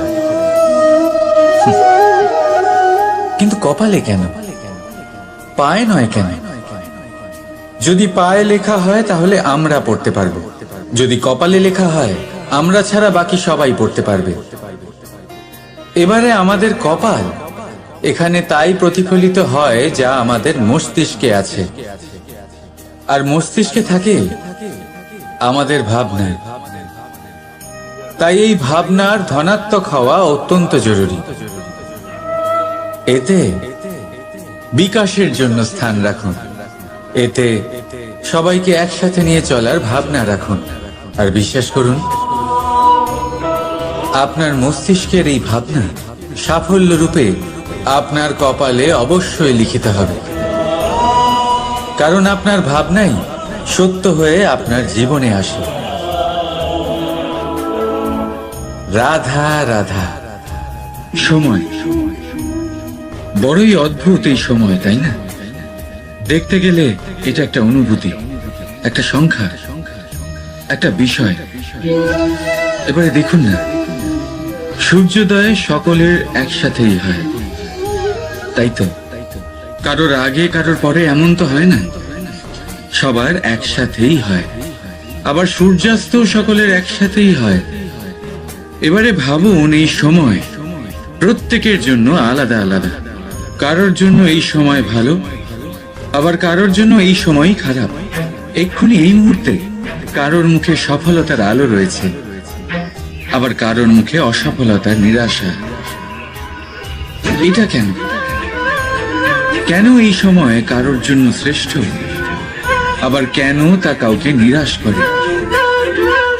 এটার উত্তর হলো আপনার চিন্তা, আপনার কর্ম। যেমন আপনার চিন্তাধারা তেমন আপনার কর্ম, আর তেমনই হবে আপনার এই সময়। আপনি জীবনে সুখ তখনই পাবেন যখন আপনি কারোর মুখে আশার আলো এনে দেবেন। আপনি আনন্দ তখনই পাবেন যখন আপনি কাউকে খুশি করবেন। হ্যাঁ, এটা ঠিক যে কাউকে খুশি করা সব সময় আপনার হাতে নেই, কিন্তু আপনার হাতে এটা অবশ্যই আছে যে আপনি কাউকে দুঃখ না দেন, কাউকে নিরাশ না করেন। আর কোনো ব্যক্তিকে দুঃখ না দেওয়ার এই চেষ্টাও আপনার কর্মই বটে। আর এই শুভ কর্মের ফল আপনাকে প্রকৃতি অবশ্যই দেবে। তাই মনে রাখবেন, ভালো সময় তারই আসে যে কখনো কারোর খারাপ চায় না। রাধা রাধা। লোকে আমাকে সবসময় জিজ্ঞেস করে যে কানাই, এখন তুমি বড় হয়ে গেছো, এই বাচ্চাদের সাথে থেকে তুমি সবসময় দুষ্টুমি করো কেন? তুমি বড় হয়ে গেছো, বড়দের মতো থাকো। বেশিরভাগ লোকে এটা বুঝতে পারে না, ভাবে উনি তো ভগবান, ভগবানের মতো গম্ভীর নয় কেন? এবারে আমি কি করে বোঝাবো সবাইকে যে আমার ভগবান হওয়ার পিছনে যে সবচেয়ে বড় রহস্য, তা হলো এই বাচ্চারাই। আমার শক্তি কোথা থেকে আসে? সমস্ত সমস্যার সমাধান করার শক্তি এই বাচ্চাদের থেকেই তো আসে। জীবনে বাঁচার শক্তি, সংসারকে প্রেম শেখাবার শক্তি এই বাচ্চাদের থেকেই আসে। কারণ বাচ্চাদের থেকে বড় কোনো ভগবান হয় না। এবারে দেখুন না, পুরাণ আর বেদের কোনো জ্ঞান নেই ওদের, কিন্তু খুব ভালোভাবেই জানে যে একজন উদাস ব্যক্তির মন কি করে ভোলানো যায়, কি করে তাকে আনন্দ দেওয়া যায়। আর এই এক বিশাল ব্যাপার। কোনো ন্যায়, কোনো নীতির জ্ঞান নেই ওদের, কোনো ভেদাভেদ করতে জানে না। কিন্তু এটা অবশ্যই জানে একজন একা অজানা ব্যক্তিকে নিজের দলের সদস্য কি করে বানাতে হয়, কি করে তাকে আপন করতে হয়। আর এই এক বড় ব্যাপার। এই বাচ্চাদের থেকে অনেক কিছু শেখার আছে। তাই আপনারাও নিজেদের জীবনে গম্ভীর হওয়ার চেষ্টা কখনোই করবেন না। আর যদি করেন তাহলে এই সংসার খুবই নীরস লাগবে আপনার। আপনিও বাচ্চাদের মতো নিষ্পাপ থাকুন আর নিজেকে আনন্দে রাখুন। লাভ আর ক্ষতির ঊর্ধ্বে গিয়ে সম্পর্ককে দেখুন। জ্ঞান অর্জন করার পরিবর্তে ভালোবেসে সম্পর্ক পালন করুন। আপনি নিজেই বুঝে যাবেন যে এই সংসার কতটা সুন্দর। রাধা রাধা। মানুষ জন্ম নেয়, আর জন্ম নিলেই তার জীবনযাত্রা শুরু হয়ে যায়।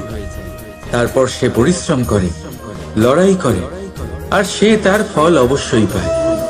সেই নিজের জীবনযাত্রা নিজেই সাজায়। তার জীবনে ভয় ততক্ষণ প্রবেশ করে না যতক্ষণ না সে জীবনে কিছু অর্জন করে। একবার সে কিছু পেয়ে গেলে তারপরে সেটা হারিয়ে যাওয়ার ভয় মনের মধ্যে জন্ম নেয়। তারপর সে ভাগ্য, জ্যোতিষ, ভবিষ্যৎ এইসব দেখতে ব্যস্ত হয়ে পড়ে। আমি আপনাকে একটা প্রশ্ন করছি, আপনি যখন এই সংসারে এসেছিলেন কি নিয়ে এসেছিলেন যে আপনি হারাবেন? কিছুই না। আপনার বশে আপনার জীবনের সেই মুহূর্তই আছে যা আপনার হাতে আছে, অন্য কিছুই নয়। আপনার হাতে আছে আপনার কর্ম। যে জীবনে দুর্ভাগ্যে হতাশ হয় না, যে অসফলতার জন্য ভেঙে পড়ে না, সেই এই জীবনে বিজয়ী হয়।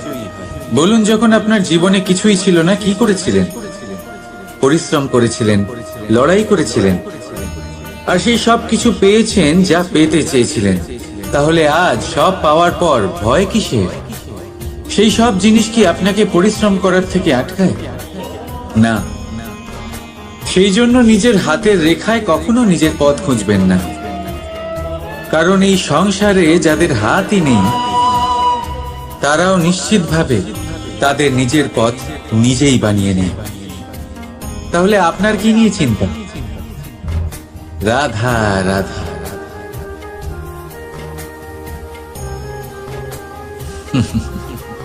সময়, এই সময় না কোনো ব্যক্তি, না জীব, না বস্তু, তাও সময় জীবিত থাকে। এই সময়ে না জল, না অগ্নি, আর না বায়ু, কিন্তু তাও আমাদের জীবনের আধার। এই সময় দেখতে গেলে মানুষ এই সময়ের হাতের খেলনা। কখনো আমাদের সময় ভালো হয়, আবার কখনো খারাপ। কেউ সময় আসার প্রতীক্ষা করে, আবার কেউ সময় যাওয়ার প্রতীক্ষা করে। কিন্তু এই সময় কারোর হাতে ধরা দেয় না। এই সময় যা কেউ দেখতে পায় না, এটা সবাইকে সবকিছু দেখিয়ে যায়। দেখিয়ে যায় যে আপনকে আর পরকে, আমাদের শুভাকাঙ্ক্ষীকে আর ক্ষতিকে চায়, আমাদের মিত্রকে আর আমাদের শত্রুকে। এই সময় আপনাকে দেখায় যে আপনি কতটা শক্তিশালী। সেই সময় আপনাকে দেখিয়ে যাবে আপনি কতটা দুর্বল। এই সময় সব কিছু দেখিয়ে যায়। তাই এই সময় যা এতটা শক্তিশালী, তা আমরা নষ্ট কেন করি? ভেবে দেখুন। এবারে উঠুন আর এই সময়ের সম্পূর্ণ ব্যবহার করুন, এই সময়ের সৎ ব্যবহার করুন, কারণ এই সময়কে ব্যবহার করাটাই আপনার হাতে রয়েছে, আর কিচ্ছু না। আর এই সময় একবার বয়ে গেলে তখন যাই করুন না কেন কখনো ফেরত আসবে না। সময়ের সদ্ব্যবহার করুন আর সবার মধ্যে আনন্দ ছড়ান। আর আসুন আমার সাথে ভালোবেসে বলুন, রাধা রাধা। আমরা সবাই জীবনে সফল হতে চাই, তাই না? প্রত্যেকের জীবনে ব্যক্তিগত একটা লক্ষ্য আছে, আর প্রত্যেকের জীবনে তাদের লক্ষ্যে পৌঁছানোর আলাদা আলাদা যাত্রা আছে। এবার এই যাত্রায় অগ্রসর হওয়ার জন্য পথের দরকার। পথ, এই পথ, এটা অত্যন্ত গুরুত্বপূর্ণ, আর মানুষ এটাই বুঝে উঠতে পারেন না। অধিকাংশ মানুষ তাদের গোটা জীবন কাটিয়ে দেন এই পথ খুঁজতে গিয়ে, আর অধিকাংশ মানুষ জীবন কাটিয়ে দেন তাদের এই পথ বদলাতে গিয়ে। কিন্তু এভাবে সাফল্য অর্জন করা যায় না। এবারে আপনারা জিজ্ঞেস করবেন কি করে সাফল্য লাভ করবেন? এই সফলতা তিনি অর্জন করেন যে তার পথ নিজেই তৈরি করেন। দেখুন, যত শক্তি আর যত সময় আপনি পথ খুঁজতে আর বদলাতে গিয়ে নষ্ট করবেন, তার থেকে কম সময় এবং শক্তির দ্বারা আপনি নিজের পথ নিজেই বানাতে পারবেন, নিজের লক্ষ্যে পৌঁছতে পারবেন। সেই জন্য বারবার আপনার পথ বদলাবেন না, খোঁজাখুঁজি করবেন না। নিজের এই যাত্রায় নিজের পথ নিজেই তৈরি করুন, আর যত তাড়াতাড়ি সম্ভব নিজের লক্ষ্যে পৌঁছে যান। রাধা রাধা। আপনি ওই কথাটা নিশ্চয়ই শুনেছেন, যখন ভগবান একটা দরজা বন্ধ করেন তখন অন্যদিকে অনেক দরজা খুলে দেন। এবার এই দরজা, এই সমস্ত পথ আমরা দেখতে পাই না, অনেক সময় আমরা বুঝতে পারি না, হারিয়ে যায় সব। কখনো কখনো মনে হয় যে এই কথাটাই মিথ্যে, কিন্তু আসলে তা তো নয়। তাহলে হারিয়ে যায় কেন? কারণ আমরা সময় নষ্ট করি এই দরজার দিকে তাকিয়ে থেকে, ভাবি এই বুঝি দরজা খুলবে, এবার দরজা খুলবে। অপেক্ষা করতে করতে আমরা অনেক সময় নষ্ট করে ফেলি। এত সময় নষ্ট করি যে আমরা দেখতে পাই না, খুঁজে পাই না সেই সমস্ত দরজা আর পথ যা আমাদের জন্য খোলা রয়েছে। যদি খুঁজেই না পাই তাহলে তা ব্যবহার করব কি করে? মনে রাখুন, ভগবান সব সময় আমাদের সাথে রয়েছেন, আমাদের সাহায্য করছেন। এই পথ সব সময় আছে, সর্বত্র আছে। দরকার রয়েছে শুধুমাত্র দৃষ্টির, দৃষ্টিভঙ্গি এবং ভাবনা। এই দৃষ্টিকে বিস্তৃত করুন, এই দৃষ্টিভঙ্গিকে ধনাত্মক করে তুলুন, আর এই ভাবনা এর সীমা একটু বাড়িয়ে তুলুন। তারপর দেখবেন সব খুঁজে পাবেন। আসলে কি, এই যে ঈশ্বর, এই যে পরমাত্মা, তা আমাদের সাথে রয়েছে, আমাদের মনের মধ্যে রয়েছে। যিনি তাকে মন থেকে চাইবেন তিনি তাকে মনের মধ্যে অবশ্যই খুঁজে পাবেন। যদি উনি মন থেকে চান পথ খুঁজে পেতে, তাহলে তিনি অবশ্যই পথ খুঁজে পাবেন। তাহলে আসুন আমার সাথে ভালোবেসে বলুন, রাধা রাধা। ধর্ম, আমরা সকলে ধর্মের বিষয়ে কথা বলি, কখনো নিজের ধর্মের বিষয়, আর কখনো অন্যের ধর্মের বিষয়। কখনো আমরা অধর্ম দেখলে সেই বিষয়ে কথা বলি। অনেক রকম আলোচনা হয়, কিন্তু এই ধর্ম আসলে কি, সেটা কি কেউ বোঝে? যদি আমি আপনাকে উত্তর দিই, এই উত্তর সরল। ধর্ম হলো তাই যা মানুষকে অন্য মানুষের সাথে, সমস্ত বিশ্ব সংসারের সাথে আনন্দ সহকারে বাঁচতে শেখায়। সেই জন্য আপনি যদি কখনো কোনো ধর্মীয় স্থানে যান, সেই ধর্মীয় স্থানে গিয়ে আপনার শান্তির অনুভূতি হয়, তাই না? কিন্তু দেখুন, ধর্মের জ্ঞান থাকলেই সেই মানুষ ধর্মের পথে চলতে পারবে এমন কোনো কথা নেই। অনেক সময় সম্পর্কে যখন সংঘর্ষ বেড়ে যায়, তখন ইচ্ছের জন্ম হয়, ক্রোধের জন্ম হয়, অহংকারের জন্ম হয় আর তারপর বিনাশ হয়ে যায় এই ধর্মের। সেই জন্য দ্বিতীয় সব থেকে গুরুত্বপূর্ণ গুণ যা আমার সারথীর মধ্যে থাকা উচিত তা হলো ধর্মবীর হওয়া। এবার দেখতে হবে সেটা এই যে কে হবে সেই ব্যক্তি যিনি এই স্বয়ম্বরে নিজের ধর্মে অটল থাকবেন। কারণ সেই ব্যক্তি এই সংসার থেকে সরে এসে ধর্মের পুনঃস্থাপনের এই মহাকার্যে আমার সারথী হতে পারবেন। তাহলে আসুন আমার সাথে ভালোবেসে বলুন, রাধা রাধা।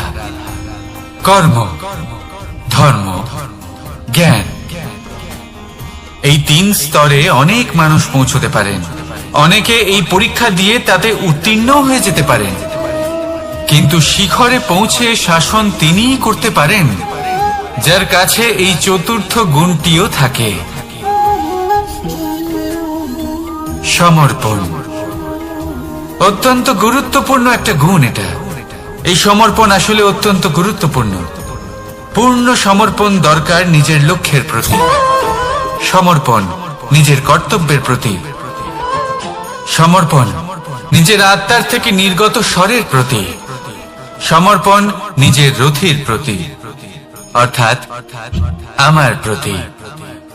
এবার এই পরীক্ষায় অত্যন্ত কঠিন এক বাঁক আসতে চলেছে, যেখানে সারথীকে সমর্পণের নিরিখে পরীক্ষা করা হবে, আর তাতে উত্তীর্ণ হওয়ার পরেই তার হাতে ধর্ম স্থাপনের রথের রাশ তুলে দেওয়া হবে।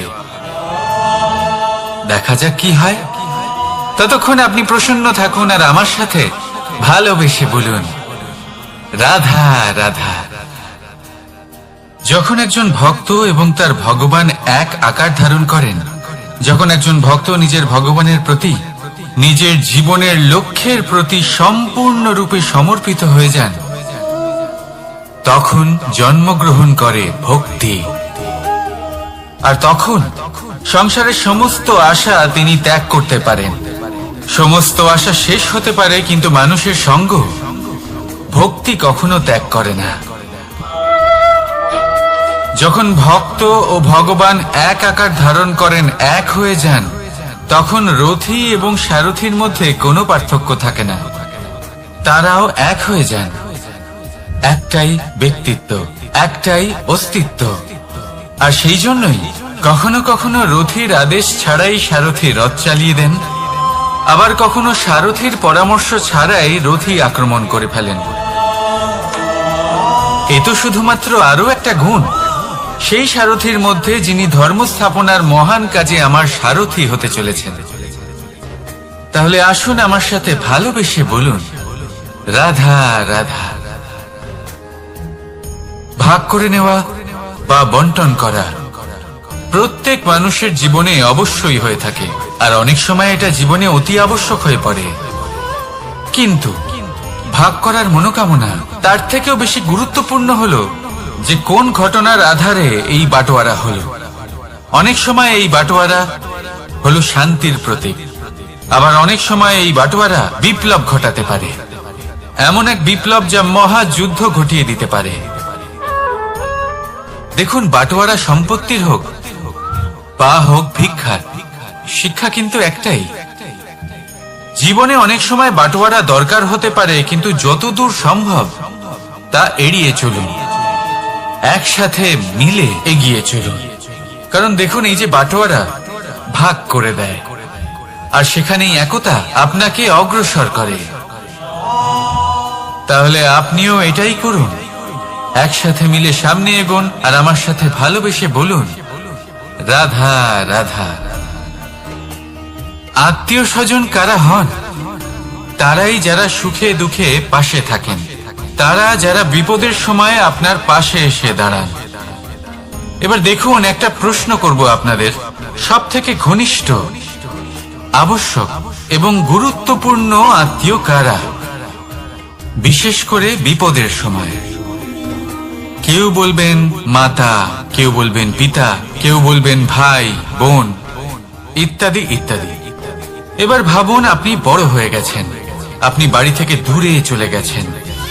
পেট ভরানোর জন্য আপনাকে প্রত্যেকদিন চেষ্টা করতে হয়।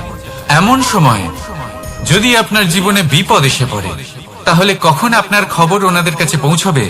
কতক্ষণে ওনারা সাহায্য করতে আসতে পারবেন? এরকম এক সময় সব থেকে গুরুত্বপূর্ণ আত্মীয় হন আপনার প্রতিবেশী, কারণ তারাই সেই মুহূর্তে আপনার সব থেকে কাছে।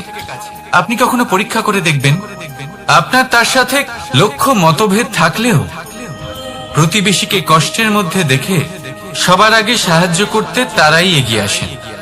তাই প্রতিবেশীর সাথে সম্পর্ক ভালো রাখুন, শুধুমাত্র স্বার্থের জন্য নয়। এটা হলো শান্তিরও আধার। যদি এই সম্পর্ক ভালো থাকে, তাহলে না কথায় কথায় বিবাদ হবে, না মতান্তর।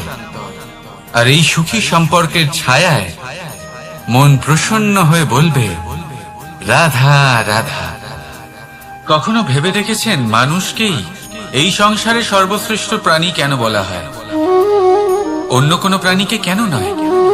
শুধু কি এই জন্যই আমরা চিন্তা করতে পারি, আমাদের কাছে তীক্ষ্ণ বুদ্ধি রয়েছে, কোনো কিছু আবিষ্কার করতে পারি, সেই কারণেই? তা তো অন্য কোনো প্রাণীর কাছেও থাকতে পারে। এমন কিছু পশুও রয়েছে যাদের কাছে তীক্ষ্ণ বুদ্ধি আছে। তাহলে মানুষ কেন? কারণ মানুষের কাছে এমন কিছু রয়েছে যা অন্য প্রাণীর কাছে নেই। মানবতা। মানবতা যা সর্বপ্রথম এগিয়ে যেতে চাইলেও যদি পথে কেউ ধাক্কা খেয়ে পড়ে যায়, তাকে আগলে রাখতেও জানে। মনে রাখবেন, আপনার সব থেকে বড় পরিচয় আপনার নাম, আপনার সম্পত্তি বা আপনার ধর্ম নয়। আপনার সব থেকে বড় পরিচয় হলো আপনার মানবতা। তাহলে সময় এলে পরে নিজের মানবতার পরিচয় দিন। অন্য মানুষকে সাহায্য করুন, অন্য প্রাণীকে সাহায্য করুন। একা একা পথ চলা হলো পশুদের প্রবৃত্তি। মানুষ হলেন তিনি যিনি অন্যের জন্য প্রাণও দিতে পারেন। মানুষ হলেন তিনি যিনি অন্য মানুষের প্রাণ বাঁচান। সেই মানবতাকে জাগিয়ে তুলুন আর এই জীবন বাঁচতে শুরু করুন। আর হ্যাঁ, আমার সাথে ভালোবেসে বলুন, রাধা রাধা। এই সংসারে মাতা পিতা তার সন্তানকে সব থেকে বড় উপহার কি দিতে পারে? বৈভব, সুযোগ সুবিধা, বাড়ি, নাকি আশেপাশের পরিবেশ? এই সংসারে মাতা পিতা তার সন্তানকে সব থেকে বড় উপহার শিক্ষা দিতে পারেন, কিন্তু তার জন্য সময়ের প্রয়োজন হয়। এবার এই সময় অত্যন্ত অদ্ভুত। সময়ের ধারণা সবার রয়েছে। কখনো কখনো কিছু কঠিন সময় বরদানের মতো আমাদের সম্মুখে আসে। এরকম কোন সমস্যার কথা যদি আমি বলি, যেমন যুদ্ধ, মহামারী, মহা অসুখ, এরকম সময় আমাদের কাছে যথেষ্ট সময় থাকে। এই সময় আমরা চিন্তা করি, ভয়ভীত হই, কে জানে কত সম্পত্তির ক্ষয়ক্ষতি হবে। এবার এই সময় কিভাবে কাটিয়ে ওঠা যায়? অশুভ চিন্তা তার মনের মধ্যে বাসা বাঁধে। সে বুঝতে পারে না সে কি করবে। আমি বলবো, চিন্তা ত্যাগ করুন, এই ভয়কে ত্যাগ করুন। আর মনে রাখুন একটা গুরুত্বপূর্ণ কথা, যে ঈশ্বর আপনাকে বরদান দিয়েছেন যাতে আপনি নিজের কর্তব্য পূর্ণ করতে পারেন। কর্তব্য, নিজের পরিবারকে সময় দেওয়া, নিজের সন্তানকে শিক্ষা দেওয়া। তাদের সাথে বসুন, কথাবার্তা বলুন, আলোচনা করুন। কিছু কথা তারা বলবে, কিছু আপনি বলবেন, কিছু আপনি শিখবেন, কিছু তারা শিখবে। তাদের সাথে খেলা করুন, তাদের সাথে পূর্বপুরুষের গল্প করুন। এইসব করলে তাতে না শুধু তাদের ভবিষ্যৎ উজ্জ্বল হবে, বরং আপনিও সন্তুষ্টি পাবেন। ভয়ভীত হবেন না। আজ বর্তমানে আপনি কি করতে পারেন যাতে আপনার বর্তমান সঠিক হবে এবং ভবিষ্যৎ উজ্জ্বল হবে, তাতে একাগ্র হন। সব কিছু শুভ হবে। রাধা রাধা।